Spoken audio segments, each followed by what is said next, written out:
যেতে হয় এই সামান্য একটা সার্ভিসের জন্য। এটা হয়তো ঢাকায় সচিবালয়ে বসে হয়তো সবাই অনুভব করেন, তোমার তো নিশ্চয়ই এদের সঙ্গে দেখা সাক্ষাৎ হয়, কিন্তু বাস্তবে যে পরিমাণ হয়রানি, এবং শুধু হয়রানি না, উৎপাত, দালালের উৎপাত,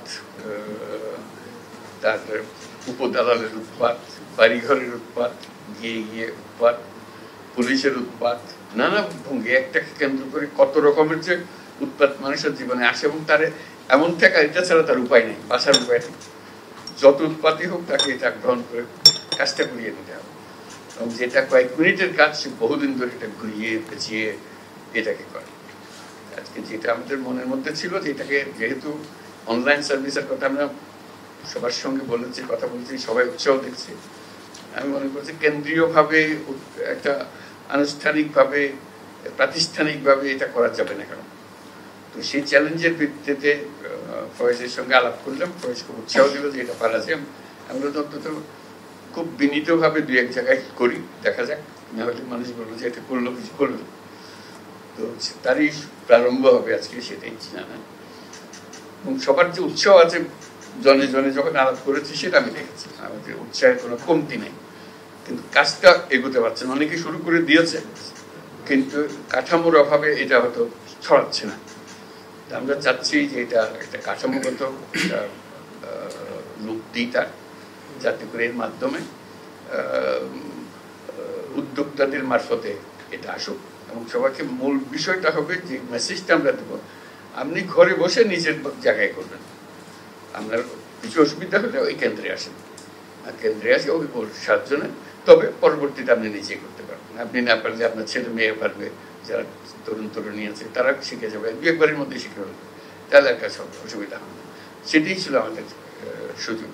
আমি এখন ফয়েজকে বলবো তার আজকে মিটিংয়ের কিভাবে আয়োজন হয়েছে সেটা আমরা শুনবো ফয়েজের কাছে। যখন যাই লোকাল যারা বাংলাদেশি আছে ওখানে, তাদের সঙ্গে বৈঠক করি, কথাবার্তা বলি, তাদের সমস্যার কথা শুনি, এবং তার মধ্যে একটা কমন বিষয় হলো যে পাসপোর্ট রিনিউয়াল। তাহলে এবারে গেলেও ধরবে আমার একটা জব দিতে হবে, তাহলে জব দেবো যে এখন আপনি ঘরে বসে করেন। আপনারা সব শিক্ষিত মানুষ, লেখাপড়া জানে, আইটি এক্সপার্ট, বেশিরভাগ হলো আইটি এক্সপার্ট, আপনারা ঘরে বসে করেন, এবং আপনারা অন্যদেরকে উৎসাহিত করেন যেন সার্ভিসটা দেয়, প্রফেশনালি সার্ভিসটা দেয়, এটা উৎসাহ করে। এটার জন্য হাই কমিশনে আসা, এমবাসিতে আসা কোনো দরকার নেই। আচ্ছা, এইটা বলার জন্য তখন বললাম যে আমি তো যাবো, এই কথা বলবো, পারবে কিনা, বলবো পারবো। তো সেটা এখন কিভাবে পারবে আমি জানি না, আমি বলবো যেটা হবে, এটা বলে কাজে এখন হওয়ার দায়িত্ব তার, সে আবার আশ্বাস দিয়েছে যেটা হবে, কাজে এটা আমি করে দেবো। এটাই হলো বিষয়টা। আর যে বলবে, যারা বলবে কোনো অ্যাড্রেস করার দরকার নাই, অমুক অমুক অমুক, এগুলো একবার হয়ে গেছে, এটা শেষ, তারপরে যা করার করবে, খুব ইনফর্মালি আলাপ।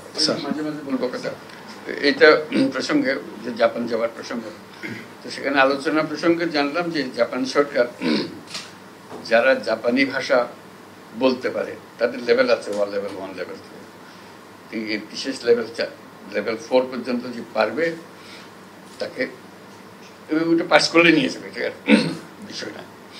কাজে আমি বললাম যে তাহলে আমরা বসে আছি, কারণ তাকে জাপানি ভাষা শিক্ষক আর চলে যাক সেখানে, তারা বলতেছি নিয়ে যাবে। তো সেটা আমি আলাপ করে আসবো কিভাবে করবো। আমি যে প্রথমে আমরা 1 লক্ষ ছেলে মেয়ে টার্গেট করব, এবং ওদেরকে বলবো শিক্ষক দাও, অথবা এখানে যারা শিক্ষকতা করতে পারে, যে দিতে পারে, যেভাবে হোক আমরা শিক্ষক জোগাড় করবো। ক্রমে ক্রমে এরকম যেটা শুরু করলাম ওইটা ওইভাবে শুরু হবে, আস্তে আস্তে একটা শুরু হবে। এবং একবার শুরু হলে বলে যে না, থামবে না, যত দিতে পারেন আমরা দিতে থাকবো, আপনাদের সংখ্যা। আমি 1 লক্ষ দিয়ে শুরু করতে চাচ্ছি, 1 লক্ষ টার্গেট করে, 1 লক্ষ তো রাতারাতি হবে না, আমরা শুরু করবো হয়তো 200-500 দিয়ে শুরু করবো, আস্তে আস্তে আরো 1000 হবে, লাখ হবে, ইত্যাদি ইত্যাদি যাবো। এইটাও আরেকটা সুযোগ, শুধু একটা ভাষা শেখা, এবং তারা সেটা শেখাবার জন্য যা যা আয়োজন লাগে সেটা করে দিতে পারবে, এবং সেটা করা। এটা যে কত রকমের সুযোগ আছে, এটা একবার করতে পারলে এই ধরনের কাজ তরুণ উদ্যোক্তাদের নিয়ে আমরা বহুদূর যেতে পারি। সেটা জানিয়ে রাখলাম। সাফল্য কি হবে যাওয়ার পরে কথা হবে তাদের সঙ্গে, তবে ফিরে আসে জানাতে পারবো। আমরা আবেদন জানাচ্ছি, আপনি ঘরে বসেই আপনার ট্যাক্স দেন, আপনি ঘরে বসেই করেন। আমি যদি ঘরে বসেই করি, আমার তো দিয়ে দিছো লাইসেন্স, আমি সব করতে পারতেছি, কাজে আমি একজনকে করে দিতে দোষটা কি? আবার এত কন্ট্রোল কিসের জন্য?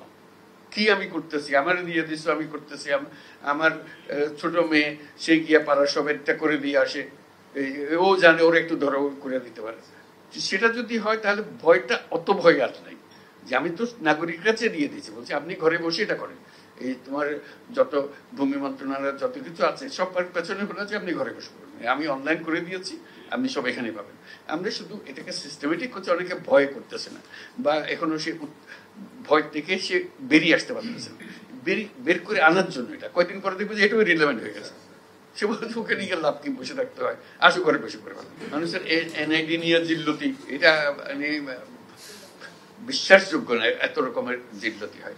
এখন আমরা বলছি যে সব হাসপাতালগুলোকে এম্পাওয়ার করে দাও এবং বাধ্যতামূলক করো, সন্তান জন্ম হলে তোমাকে এনআইডি সবকিছু রেডি করে দিতে হবে, জন্ম সনদ তাকে ওখানে দিয়ে দিতে হবে, সার্টিফিকেট দিতে হবে, অমুক তারিখে এই হাসপাতালে এটা হয়েছে। দায়ী যারা আছে তাদেরকে বলতে হবে যে তোমাকে এই কাজটা করে দিতে হবে, এটা তোমার বাধ্যতামূলক। তা না হলে ওই 60 বছর বয়সে বলে জিজ্ঞেস করে আমরা জন্ম তারিখ, বলে আমার তো জন্ম তারিখ কিছু জানি না, তো দাও একটা বসে দাও, কত বয়স, কত 60 70 কিছু একটা হবে।